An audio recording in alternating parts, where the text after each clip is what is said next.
Good afternoon, YouTube. Jay Riz here. This is the channel, the Recovery Warrior channel. If you're scrolling, if you're viewing YouTube and you happen to hit on one of my videos, it is the Recovery Warrior channel. I am not the Recovery Warrior. You can call me that if you want. My channel is about brothers and sisters in recovery. I put a few personal videos on there myself too because I'm not only an alcoholic in recovery, I have a personal life too. So I go out and do my own thing. I am a sober living house manager. I've been in recovery for multiple years, just doing the damn thing. You know what I mean? I ask brothers and sisters to come on. They tell their story of the turmoil of addiction and the wonderful life in recovery. So if you happen to hit on this video, my name is Jay Rizzo. You can friend me on Facebook if you want, or friend me on the Recovery Warrior Facebook page. So without further ado, I do have my brother here, Lance. In my story, he was the house manager that was sitting at the top of the stairs when I walked through the house here at this sober living house. He was the house manager here who did my intake. I give a lot of props to my brother here. Without him, I probably would have left. I talked to him numerous times. We had one-on-one talks. He basically talked me down off the ledge a few times. So I give a lot of respect to this man right here. He's my brother today, and without him, I probably would have left. Like I said, he was my go-to without my sponsor. Obviously, I have a sponsor, but he was like my live-in sponsor. But he's on to a different path, and I'll let him tell him side of the story. So here's my brother Lance. Hey YouTube, Lance, I'll call it. Got sobriety date at 1/31/21. I have a sponsor. I have a home group. It's for Bertho Men's Stag, Wednesday nights at 6. And I sponsor More Than Zero guys. Yeah. Yeah, oh yeah. So what do you do today for your sobriety? I start out every day the same. I wake up and even before I use the bathroom or wipe the gum out of my eyes, I pray. Mhm. And then I meditate. 5-10 minutes here and there. I kind of got it down to a science now. I start my day early, and I end my days with it too. Yeah. It's been like a really big part of my journey to actually get a hold of what meditation is. We do this 30-day meditation on the Calm app with Jeff Warren, and I've done that every month since I sobered up. Almost every month since I sobered up, which has been a little over 3 years ago. Oh, yeah. I work in Twin Buttes. I am a lead house manager out there. I've been out there for over almost 2 years now. I've been working for MHA Sober Lodge for actually 2.5 years on July 5th. I love what I do. They say if you love what you do, you never work a day in your life. So it is actually a really good job, and I like the people. I like the team.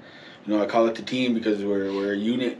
And we all help each other out, and we all have our go-tos. Like Riz said, I was his go-to, and now he in turn is my go-to sometimes. Because we get to go from following each other to walking shoulder to shoulder beside each other. Oh yeah, that's awesome. So explain to the viewers out there who probably don't know what Twin Buttes is. What is Twin Buttes? Twin Buttes is small. It has maybe 400 people, if that. Mm-hmm. It's a little tiny town over in Dunn County, North Dakota. It takes 2 hours to get there from Bismarck, 2 hours from Newtown. Our closest Walmart is an hour away, so that tells you it's in the middle of nowhere. Because every Walmart's usually within driving distance. Yeah. It's a real quiet town. I've grown accustomed to being out there. I didn't want to be out there at first, but I kind of got voluntold by my boss to go out there. And it just grew on me, I like the house. We got a dog. I never liked the drive at first, but when I first went out there, I drove all the way across the country to go watch a football game. And after that day, it was like, well, if I could drive all the way across across the country for a football game, I can drive to a meeting, you know, or a recovery event. But we're on the road a lot. We're on the road about 20 hours a week, if that or more. We go everywhere. We're pretty busy out there. So even though it's small and quiet, we are pretty hectic. Yeah. So you say you have a dog. What is the dog's name? Our dog's name is Ginger. Ginger? Yeah, she was out there when I got there, and it was one of the previous house manager's dogs. And when he left, he just left her. Oh, man. So it was right around the time when I was almost to like my third year of recovery, and there was this story I heard when I first sobered up. It was you get a rock for a year, and after your first year, if your rock's still alive, you get a plant. And I got a plant, and they said to get an animal after your third year. Oh, so she kind of helped, huh? Yeah. That's awesome. So I started buying her food. Yeah. We got her a dog house, and she was an inside dog at first, but she'd always want to go out and play and run around. And she was really big when we first got her, so she couldn't make it up and down the stairs, or she couldn't jump on the couch or anything like that. Yeah. But once she started to get outside and started to lose some weight, she started to get some smells, The outside got a hold of her, and she'd still come in and sleep and stuff like that, but she'd kind of make our couches smell funky, so we just got her a doghouse, and we just kept her outside, and she really likes it out there. She chases the cows, and she'll like end up way down the road. She'll take off, and she'll come back, but she knows where we are, We bring her in when it's raining. We bring her in when it's cold. We bring her in when it's super hot out. We'll put her in. She has her own room. Yeah. Yeah. She has a rug on the floor, and she has a blanket. Oh yeah. She's one of us. She's our senior member out there. She's pretty much my boss. There you go. Oh yeah. So I remember you were saying that how you used to be the house manager and stuff, and or you still are, but I remember you being the house manager here. This is part of my story. Like I remember pulling up to the garage out here, and you told me something like, in the words of, you can't use any mind-altering substances if you want to stay sober. Yeah, well, we were talking about. You were talking about smoking weed. Yeah. You still wanted a reservation. Still wanted to get out and go smoke weed because weed was my drug of choice, and I love smoking weed, and grandma never raised a quitter type stuff, and from what I heard in my early recovery is that true sobriety means free from any and all mind-altering substances. Yeah, that's what you said. Crushed me. Yeah. I remember the look on your face. I know. It was kind of disheartening, Yeah. But, it is what it is. Yeah. And we strive for that true and that real sobriety, Yep. Because if we smoke a little bit of weed, we get thirsty, and us alcoholics, nothing tastes better than a nice cold beer, Right. Especially after a long day. Go home, have a little toke, and drink a couple beers, and next thing you know, it's Monday morning and you're late for work, Yeah. Hungover. Yeah. Yeah. Or buzzed up, still going to work. Jeez, yeah. Been there. So you come from a different reservation, right? You grew up in... Yeah, I'm from Spirit Lake. I grew up over there. I was born and raised.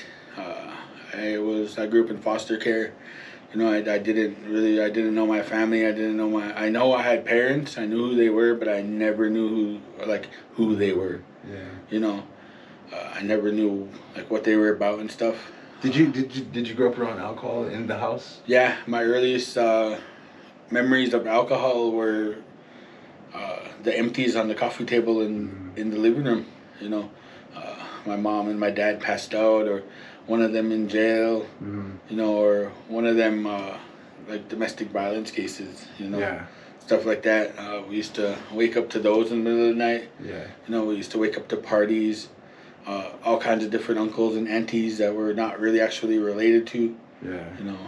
The ones that try to give you sips of beer, Yeah. a puff of a cigarette type stuff, So were really on our own. Yeah. You know? So seeing that growing up, did that influence you to continue on? Like maybe I should start drinking and using too. Like, was that an influence? No, it was never really the influence from growing up like that and remembering that. It was always I'm not going to be like that. Okay. Yeah. You know, because when I went into foster care, little backstory on that was they were drinking, my parents, and one of them went to jail, and we were all still raising heck, you know, and we ended up getting took away that night, and they told us we're only gonna get took away for like till the morning or whatever. But Yeah.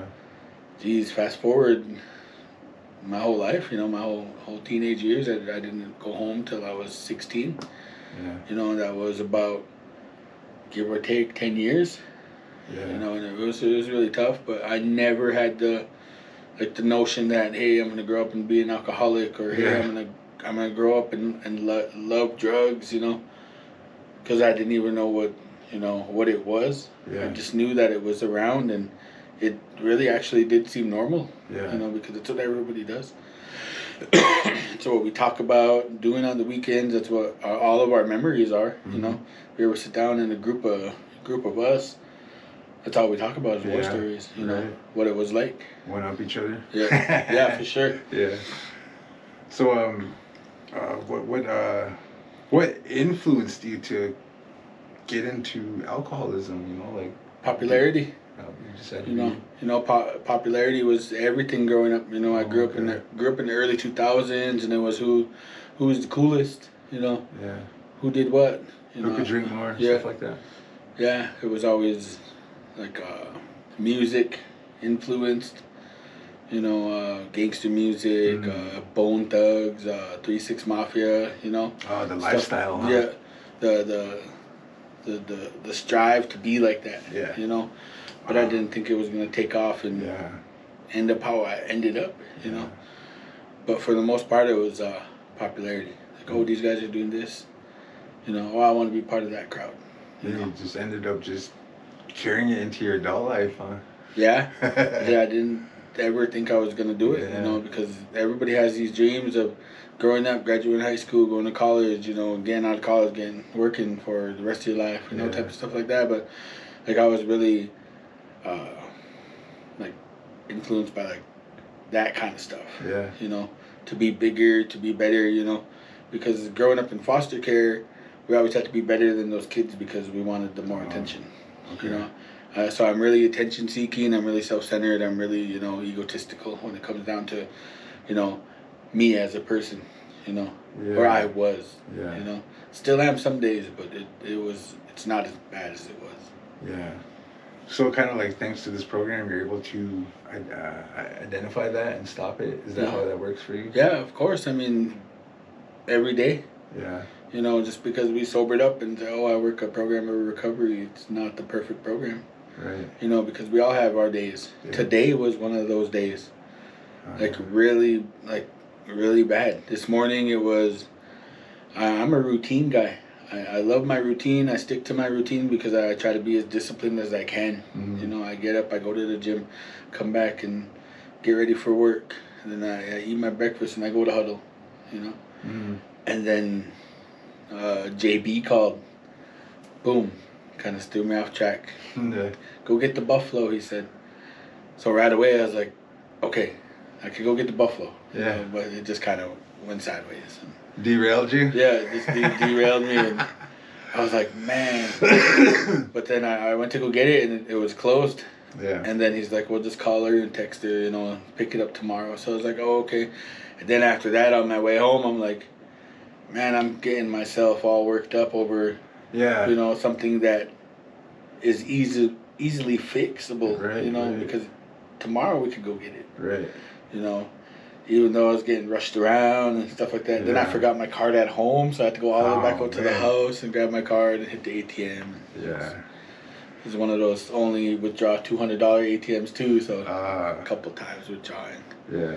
But shout out the bank for not taking ATM funds, you know. There you go. Yeah. I think I'm like that too. Like if something I don't know. It's just something about OCD with time management. Yeah. like you, it has to be on schedule, and if I don't do it at that certain time, it seems like I'm screwed. You know what I Yeah. mean? Like us house managers, we have to get meetings in now. You know, before we didn't have to, but now it's like we got to budget, or I have to budget my time around certain meetings. Yeah. You know, along with the members of the houses. And it's crazy. Like I'm going to meetings I never went to before. And, Yeah. but it's awesome going to these meetings because before I used to just didn't know what to share. Yeah. But now it's like I got to share that message of hope. Yeah, you gotta share the solution, because when you were in early recovery and I was in early recovery, I'd hear all these people talking about this is what we do, Yeah. you know, and I never understood it Right. because I wasn't one of those people that cared. Yeah. You know, I was like, oh man, I gotta get out of this meeting. But now it's like I go into a meeting and I'm having one of those, should I go in here or no? Or I could sit in the van moments, you know. Yeah. Then you go in there and then it comes around to you and it's like, oh, what do I share? Then boom, solution. Yeah. You know?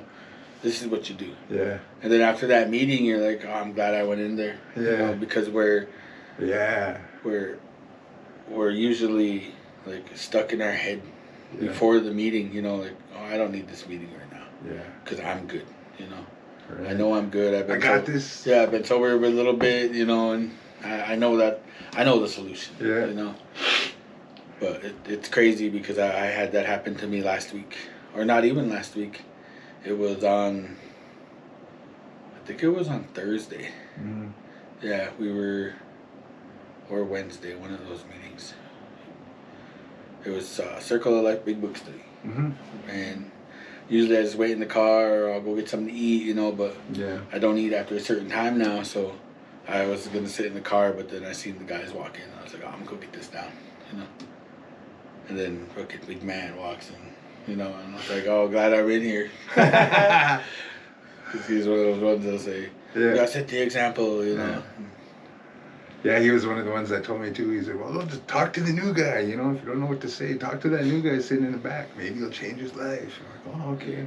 Because I came to him with that same question, you know, what do you talk about in a meeting, you know, because sometimes I don't want to relate to the subject you're talking about, you know. He's like, well, talk to the new guy, you know. They might need to hear what you got to say. I'm like, okay. So that's what I use today, you know. Yeah, I like going in there and getting the topics, you know. Yeah. Just spit fire on them, or what? No, not really. Try to be humble about it a little bit, you know. Just tell them what works. Yeah. You know, because there's the people in there that have more time than you, and they're in there telling a war story. And then you're like, do I want to tell a war story? You know, then you just stick to the keep it simple. Oh, yeah. You know, just keep it simple. Like, this is what I do, you know. Wake up, pray, meditate. Yeah. You know, go to a meeting, go home, pray, meditate again. You know, 3 things you could do that probably save your life that day. Yeah. So I had a question. Like, I know for me, it's like when I'm with my sponsee, you know, I throw God at him. God this, God that. You know, because that's the solution that I want to pass on to him. Yeah. But when you're in a meeting, how do you portray God in your shares? Do you say a higher power or God, or does it feel uncomfortable if you say God?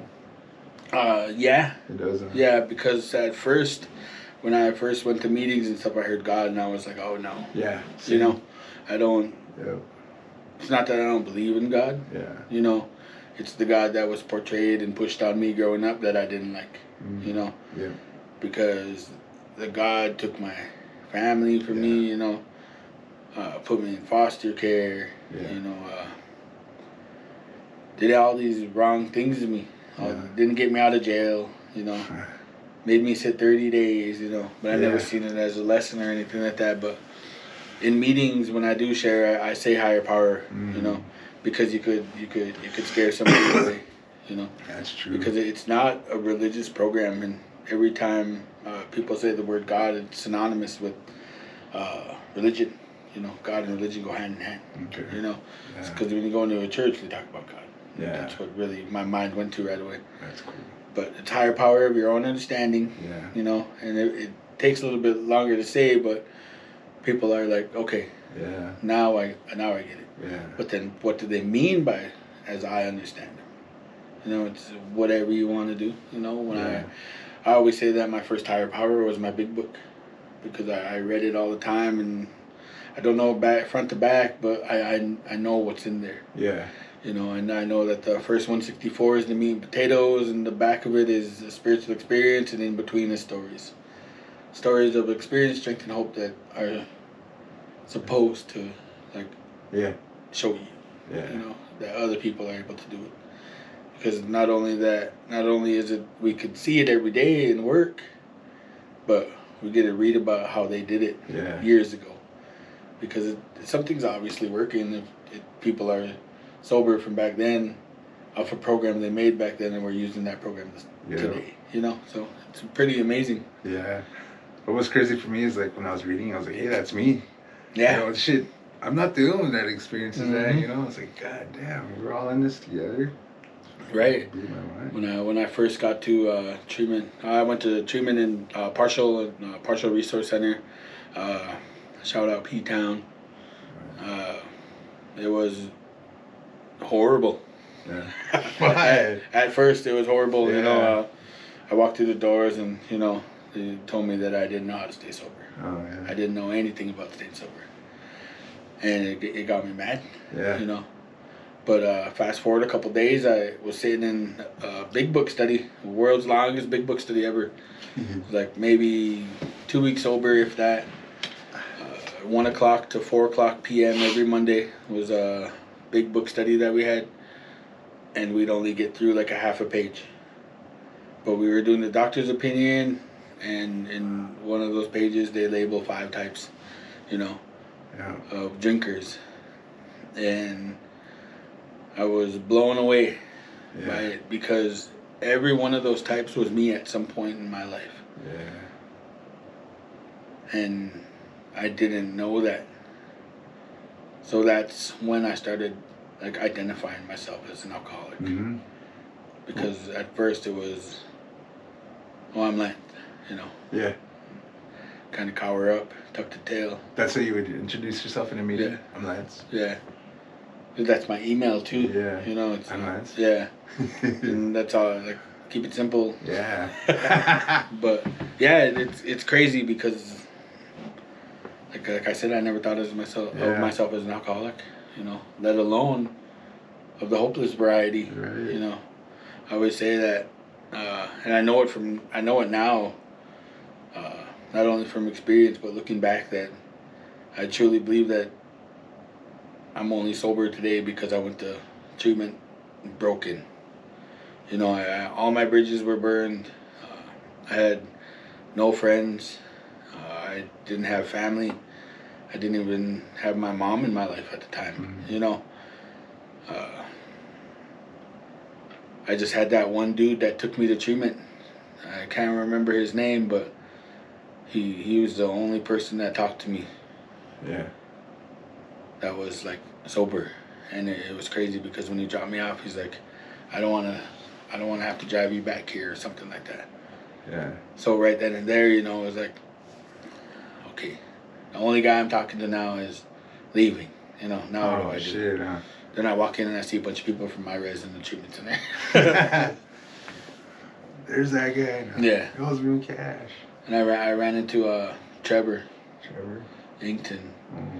and well, he's still sober today too. Yeah. It's pretty cool because we were in treatment one day, and the counselor there said, maybe one of you guys are gonna stay sober. Yeah. And there's 2 out of like 10 in that were in that room that are sober Today. Yeah. It's just a blatant fact, huh? Yeah. They told me 3 things, you know, get a sponsor, get a home group, get a commitment. Yeah. You know, and with the sponsor comes the work, you know, Yeah. and the work is where it's at, because you got to do the work, Mhm. because the action's going to keep you sober. Right. You know, it's not going to be, oh, I read this chapter and I learned this about myself. Yeah. You know, well, what are you going to do about it? You're going to take pen, you're going to put it to paper, and you're going to write all the facts about yourself, because they say you got to be armed with the facts about yourself, you know, Right. in the book. And then do some steps, you know, Mhm. do some work, you know, let some stuff out, because our minds are like like I'm 35. I sobered up when I was 32. You know, I had 32 years of stuff just locked in a treasure chest up there. You know, a treasure chest of resentments and feelings and you know memories, good and bad. You know, and like good stuff too. You know. Yeah. But I opened that chest in treatment after like 3 or 4 months of like waiting till the last minute to do it, you know, and all this stuff come flooding out, and man, I was devastated, you know, sitting in this garage with this little white dude from Newtown, North Dakota. I didn't want to tell anything to him, and here I was sitting across from him, telling him my deepest, darkest secrets, you know, and some of the stuff that I told him, I never told anybody, you know. And he just kind of, when I got done, he just kind of said, I'm going to go see Big Man. And I was sitting there, I'm like, well, what the heck, you know? And I went outside, and when I started, it was raining, you know, and when I got done, it was nice and sunny out. Yeah. You know, so that was like one of my first spiritual experiences, Wow. you know. Because I knew that was, you know, God working in my life, you know. It was like me clearing away all of this stuff in my brain, and at the same time clearing it out outside. Yeah. You know, so when I walked outside, you know, the sun was setting. It was like late in the afternoon because I was in there all day. Yeah. And we were sitting in there, and we did it, and it came out, and it was sunny. Awesome. And he said, "We'll go do this, and I'll be back in an hour." So I went inside, sat in my room, thought about it, cried, you know. Yeah. Came out, and we got back to work, you know. So I knocked out, you know, most of my steps in one sitting, one day, and it was one of the worst and best days of my life, you know. Yeah. Because on my list it was 76 names, and that was the first time I ever brought out everything. Because I could bring out war stories, you know, like the good stuff, and I could bring out like some of the okay bad stuff to the boys, you know, but I never could bring it to a complete stranger that I didn't know. Yeah. And that's where it was. It was like I put all my trust in this dude that I didn't know, and I let it all out, and nothing happened. You know? Yeah. Exactly. And that was the only thing that really mattered to me, was that nothing happened. You know? Because usually I like to go tell people, you know. If that was me on the other side of the table, man, I'd be over there, hey, yo, big man, you know. This guy over here, you know, did this or did that, you know. Yeah. So I did it, and that was the work that I put in. That was the action that kept me sober that day. And then after that, they told me to go sponsor. But I was already raising my hand way before I did finished my steps and stuff like that. Now, raising your hand, what does that mean? For sponsoring. Okay. I was at my first retreat in Arizona. I was less than 90 days sober. I got my 90-day chip down there. And I heard one of our night brothers talk about sponsoring. And he said that it doesn't matter if you raise your hand on step 2 or step 12, just as long as your sponsee doesn't catch up with you. Yeah. So I was only on step 4 because I like to balk, you know. I was on step 4 for 6 weeks, but then after I got home, I started raising my hand, and I still didn't put pen to paper. I had a post-it, like 10 post-its in my wallet with name after name after name after name on it. Yeah. And every time something would come up, I'd pull out my little wallet and I'd pull out my post-it and I'd put a name on there. So when I had to write all those names down, I pulled out all my post-its, and my sponsor's like, what are those? These are all the people that like F me over, you know. I'm gonna show them, you know, tell you, you know, but it was stupid. Like how I thought about it, you know, because it's not even about that, it's just getting it out. You know, it's the whole thing is getting it out.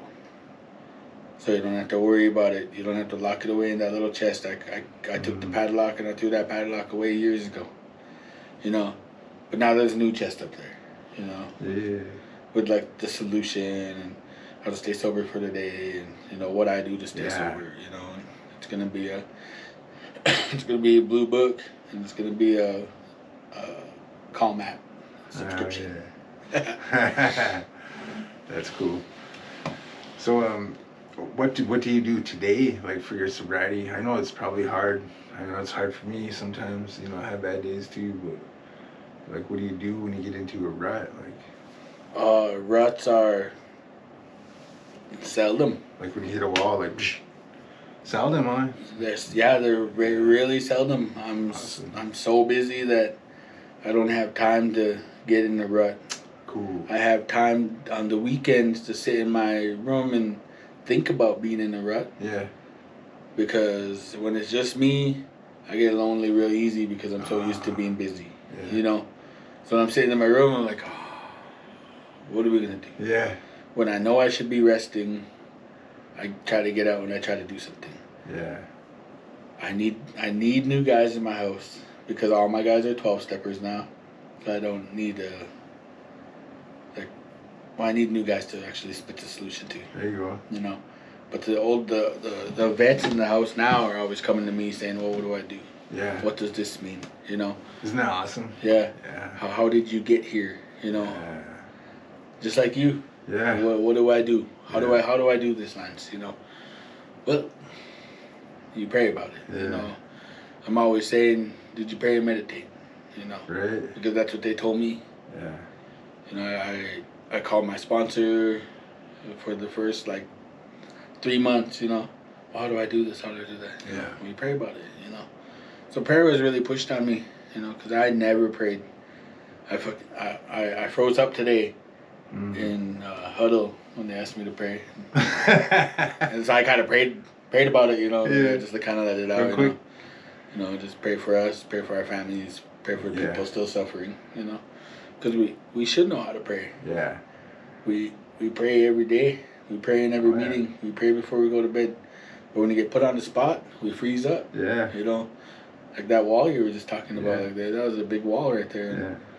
Because I'm so, like my mind likes to tell me that I'm not good enough. You know, that's one of my one of my defects is that I think people don't think of me how I think of me. Yeah. You know, because I have ego and I'm like supposed to be the biggest in the room, smartest in the room. You know, smell the best. You know, got the nicest stuff. But you know, in reality, I'm just a dude from Twin Buttes. You know, and it's crazy because the ego takes over some days. You know, but as for the rut part and. Yeah, it's really seldom. That's cool. Yeah, it's just weird because sometimes I hit a wall too, and it's just, I don't know. Sometimes I don't know what to do, but it's weird, like you said that too. It's like, just pray about it. And then I tell my kids about that, and it's like, man, they don't fully understand, you know, because I have adult daughters, and they run into predicaments every day, and it's just like, you guys just gotta pray, you know. But they're not in the program, so it's kind of hard to talk to them. Yeah. See, you don't need to be in the program to pray. Yeah. You don't need to be an alcoholic to pray. Yeah. You don't even need to be a normie to pray. You don't have to have a label strapped to your forehead or your back that says, you know, whatever on it. Yeah. You know, you just have to know that it's you and your higher power, God, you know, in the room, you know. Because when you're alone, you're not actually alone. You're surrounded by a fellowship of the Spirit, you know. Yeah. And that's God, or Tukashila, or, you know, whatever you want to call it, Creator, you know, stuff like that. Because when you're sitting in your room by yourself and you're trying to feel sad, you're not really sad. You're thinking about being sad, you know, and you know what to do because I know what to do. And I only learned it from the people that came before me. Yeah. Because they say, did you pray and meditate, you know. I'm sitting there and I'm like, no, I did not. You know, my banner on my sober app that's what it says. Did you pray and meditate? So I always look at that, and I always have to pray. Yeah. I was praying outside in the car before I got here. Yeah. You know, I was praying this morning when I was getting rushed around for like a goddamn buffalo. You know. That's true. It's crazy how a little prayer could take all that away. Yeah. You could be having the worst day ever, and then you go sit in the corner by yourself and go pray, and your day will get a lot better because you know you let it out. Yeah. One of the first experiences I ever had with prayer is, well, it wasn't my first, but it was one of the ones where I actually started to believe that this turning over your will works. Yeah. I was in Food Pride in Partial, and I was having a bad day at PRC because, you know, Food Pride is a grocery store? yeah, the grocery store in Partial. And I was having a bad day at PRC. You know, we couldn't do something, you know, and I'm a big baby, so I like to cry around, you know. So I signed out and I went to the grocery store, and I was walking around in there, and I was thinking about heading out to go drink. And I was about maybe 4 or 5 months sober. You know, my pink cloud went away and this and that. And I was thinking about heading out to go drink. And I was standing at the fruit section, and I was getting some fruit. And like something told me to stay in the store, you know. Mm-hmm. And so I started praying because I was having a bad day, and I was saying those little tiny prayers, you know. God, it's your will, not mine. Direct my thinking, you know. Help me, you know, get out of my head. And something told me to go walk around the store. And I walked around the store, and as I was going up the back of the store like that, up to the top aisle, I walked around that corner, and my mom was in the store. Wow. So I helped her, then I kind of buttered her up and got a little bit of money off of her, you know. And in my head, I wasn't thinking about going to drink, you know. Yeah. I was thinking about buying fruit. So it was just like that little bit of prayer. Yeah. That made, you know, it made sense after that, you know. It's like, so now I'm gonna pray and let this go, and then I forgot about it just as easy, you know. And then I walked back to PRC, fruit in hand and a hug from my mom. I walk in and my sponsor's in there. And I'm like, what the heck, you know? Damn, huh? Because he'd always go see Big Man, and, you know, that's my sponsor and my grand sponsor. And they're like, well, come in here, you know. And I was sitting down, and I think I was eating like grapes or something like that. And we started talking, and next thing you know, 2 hours passed, you know. And like the whole moment that made me want to drink that day was gone, and it was in the past, and the prayer was in the past, and what I was thinking about was in the past, and seeing my mom was in the past, you know. Yeah. But I was in that moment, and I was stuck in that moment, and I knew that day that, you know, this stuff actually works. Awesome. You know. Yeah. And it's easy to lose track of that. Yeah. You know. Exactly. It's one of those things that we don't really think about as much, you know. Because we say, oh yeah, we wake up and we pray and meditate, but just as easy, you know, as thinking about it, it's gone. Yeah. That we don't think about it till we really need to do it again, or you're like, what do I do? You Yeah. know? So that's pretty much like what they explained, the conscious contact with God, right? Yeah. Prayer. To improve on it, you know. Keep improving. Yeah. Sought through prayer and meditation to improve your conscious contact with God. Yeah. Yeah. There you go. Because sought means seeking. You're always seeking different ways to connect, you know. Because once you connect, you're not done. Yeah. Because some days your higher power could be God, some days it could be the doorknob, some days it could be your big book. Yeah. You know, but you're always seeking a way to connect, or a different way to connect, because one of these ways might start getting old to you, you know. Yeah, exactly. Yeah, it's crazy. I always use the I don't know, when I bring my sponsors through the book, our sponsees through the book, I don't push like Jesus Christ on them, you know, stuff like that. It's just, oh no, I don't either. Yeah, it's just, like I said, it's not a religious program, it's a spiritual program, you know? Because I've been sponsoring like Native American guys, and they're like, oh man, I don't understand, you know, religion. I didn't grow up that way. And so I kind of tell them my little spiel how I grew up. You know? It's like, it's just, God's got to be in here, you know. He's everywhere, you know. I just explained to him, it's like prayer is so easy to reach that. Yeah, it says it right there in the big book, you know. Just simple, just pray, you know. Yeah. And we like to overcomplicate things. Yeah. You know. Exactly. that's one of the things that's been coming up lately. You know, Yeah. like the guys in the house are, they're stuck right now because like what's next after 12? You know, Right. it's like go sponsor dudes. Yo, You know, carry that but message. then but they always say but Yeah. so it's crazy because we don't, like, for us it's easy to know what to do, go sponsor somebody because we've been at this a little while. Like, we ain't like old timers or anything like that, but we're pretty well versed in like what the heck to do. Yeah. So if these new guys that are just now getting done with their steps and getting done with the like the book, like, they don't know what to do. Yeah. Right away they're like, oh, I want to go do this, I want to go do that, I want to do. It's like, calm down. Yeah. I always say calm down, or Yeah. knock it off, because they always want to jump the gun. Yeah. Like, as soon as you get done with your steps, like, oh, I'm gonna transfer out, or I'm gonna transition out. Like, well, what are you gonna do? Yeah. You don't got the job. Right. You barely got your family back. You're barely working the 12-step program. You barely got done. It's like, you just chill out for a little bit. Go pray about it.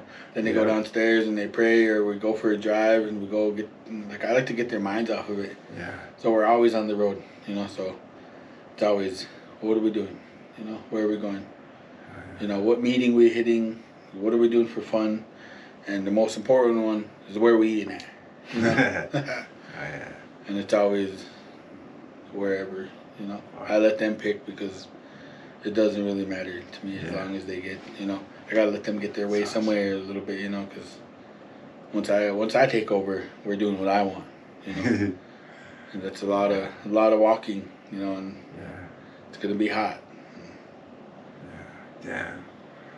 Well, you're damn good, man, Lance. Fuck, you lead by example. I still follow you around. Wherever you go, I keep in touch with you, and I will continue to. You know what I mean? Big part of my story, and you still are. Just love hearing you talk, man. Like, I asked you to be on earlier, but unfortunately things didn't work out. But now you're on. For sure. So, with that being said, do you have any closing words, any shout outs to anybody out in the Recovery Warrior family? Just to everybody, keep doing what you guys are doing.